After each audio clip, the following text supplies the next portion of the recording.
Hey guys, so just got dropped off at the trailhead at 266 by the Trail Angel Tink. She charges a minimal fee to pick you up in Big Bear and take you to the trailhead, or she might pick you up at the trailhead and take you into Big Bear or whatever. But when we got into town, or when we got to the trailhead a couple days ago, she was working and wasn't available, and we were able to just hitch down to Big Bear. And then because I was spending a zero, I was able to contact her and arrange a pickup time at the hotel that I was at. So my feet are back on trail.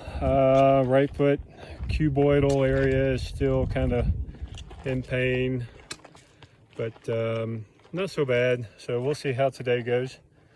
Got on trail pretty late, so it's kind of warm, and only plan to do about 10 or 11 miles today. There's a water source and a campsite about 10 miles from here, so that's probably going to be the best option, because the next water source after that is another 10 miles, and that'd be a 20-mile day. And I don't think I'm really up for a 20-mile day today, especially after lounging around Big Bear and being a lazy guy. But anyway, there is somebody ahead of me. They just crossed the trail, crossed the road. I don't know who that was, but I don't think I've ever seen them. Anyway, I'm down here in the pines and cedars, and yeah, just getting it done. So peace out. Hopefully I get some good pictures, some video. Probably won't be a whole lot today since it's going to be a short day, but we'll see. You never know. I do know I'm going to the other side of the lake, so that should be cool. All right, see you on down the trail.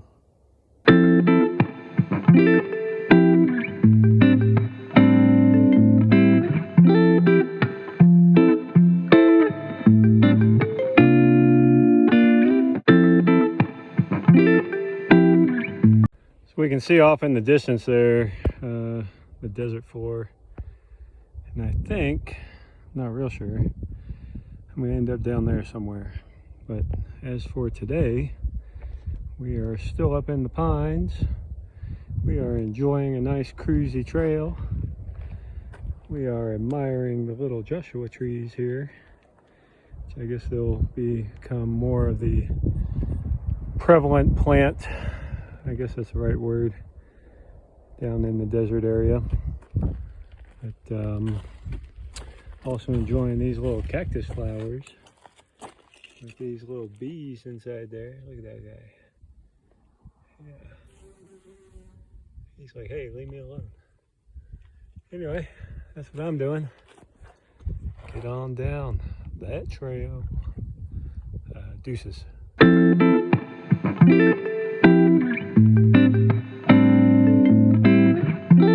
Funny how sometimes you just feel like you're walking through a dry creek bed on trail sometimes. You have to watch every step, every little rock. A bunch of ankle turners out here. Yeah. I could imagine water running down through here during snow melt or, a good rainstorm. But it's cool. It's cool. It's nice, nice when you're coming down the trail. You come into an area like this. The ground's just covered with purple and yellow flowers.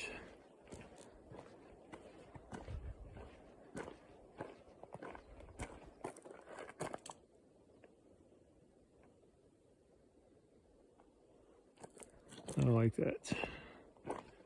Very pretty, pretty, pretty.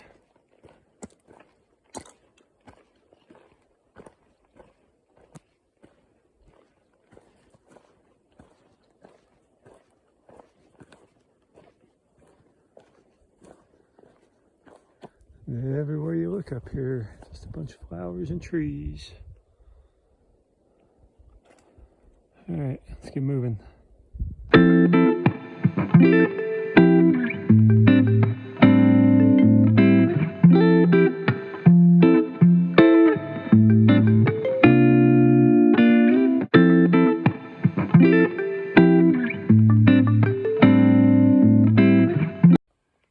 sometimes you're hiking along and you see something off trail that looks out of place.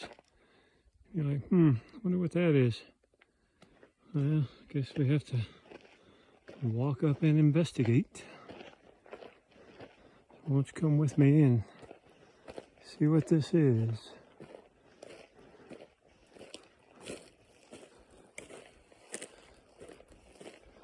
Probably a warning. Don't trespass here or you will forever be lost. Wonderland. Let's see.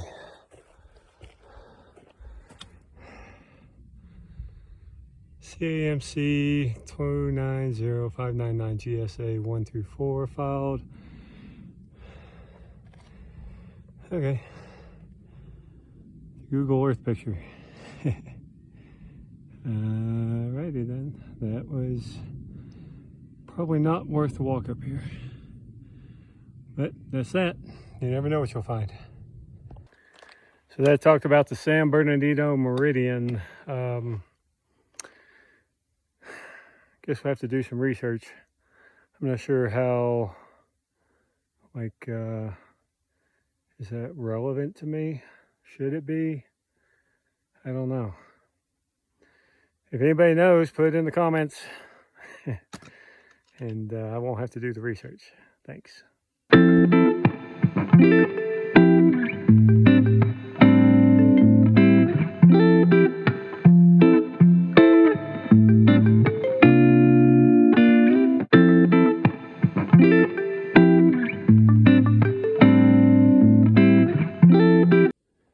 That's an interesting tree.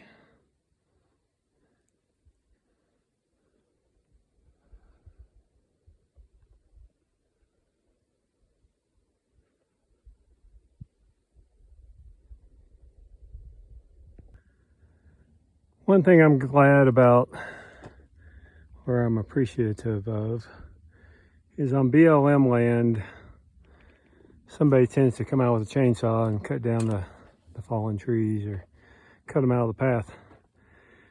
And what you end up with when you have a fallen tree across the trail is what's called a community trail. So one person will make their way up around the obstacle and then down, and then the next person, next person, next person. Next thing you know, you have a double track trail.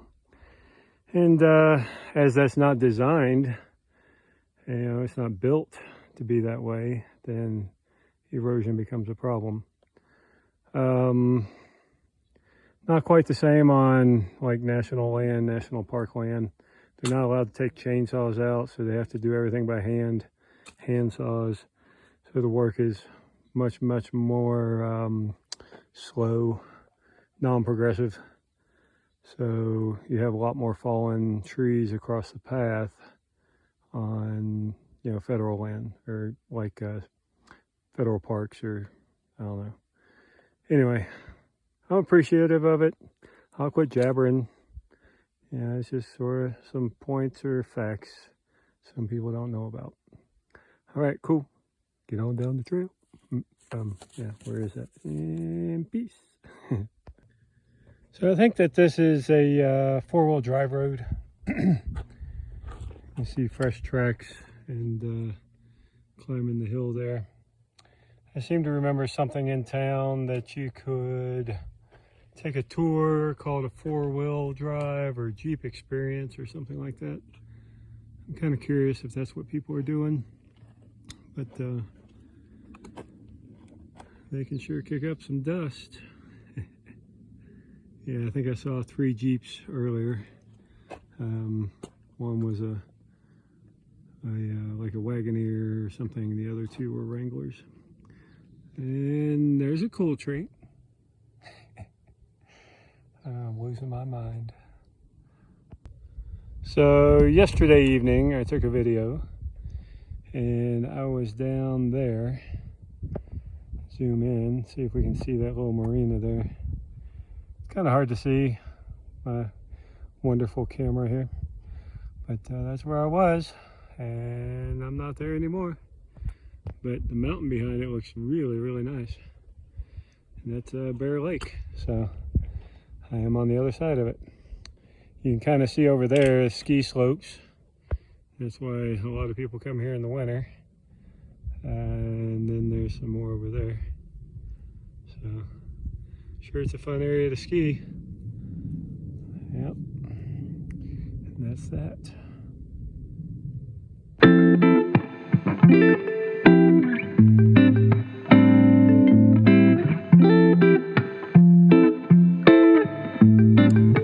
Hey guys, so I hiked out about 12.5 miles, 12.7 miles, something like that. Made camp a little early. I leapfrogged somebody, I can't remember her name, but she said she was going 10 more miles, and that would put her at the next campsite a mile up.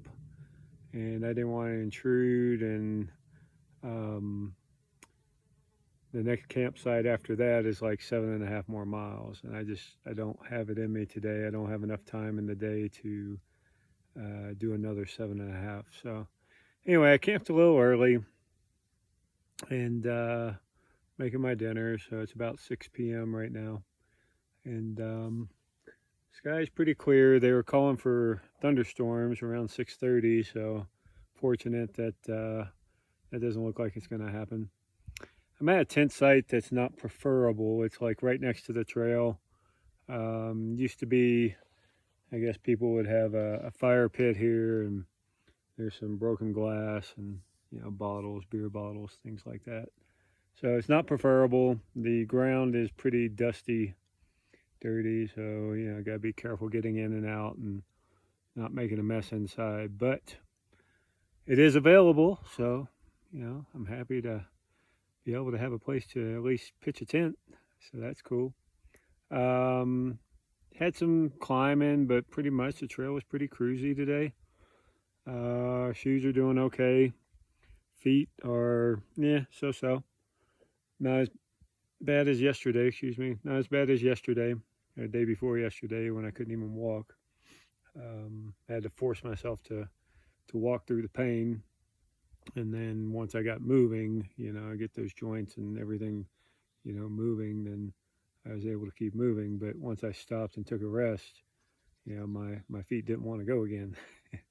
But anyway, so having some ramen with some tuna, and the ramen came out of the hiker box. So thank you, whoever threw it in there. And yeah, so I'll just take you a quick turn around to my camera, show you where I'm at, and I hope everyone's doing good. I'm doing good.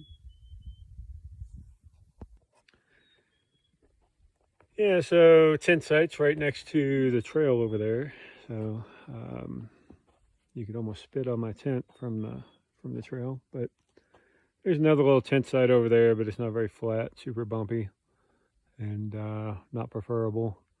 So there's a fire ban here, so there's not going to be any, you know, fires going on tonight. But yeah, cool old cedar tree there. Lots of cool old cedar trees in this forest. There's an oak, another cedar, oak. So yeah, pretty cool. Some pines back there. The ground drops off, goes up to this little peak over here, but I don't think I'm going to investigate that, at least not today, maybe tomorrow. All right, well, time to say goodnight, so peace.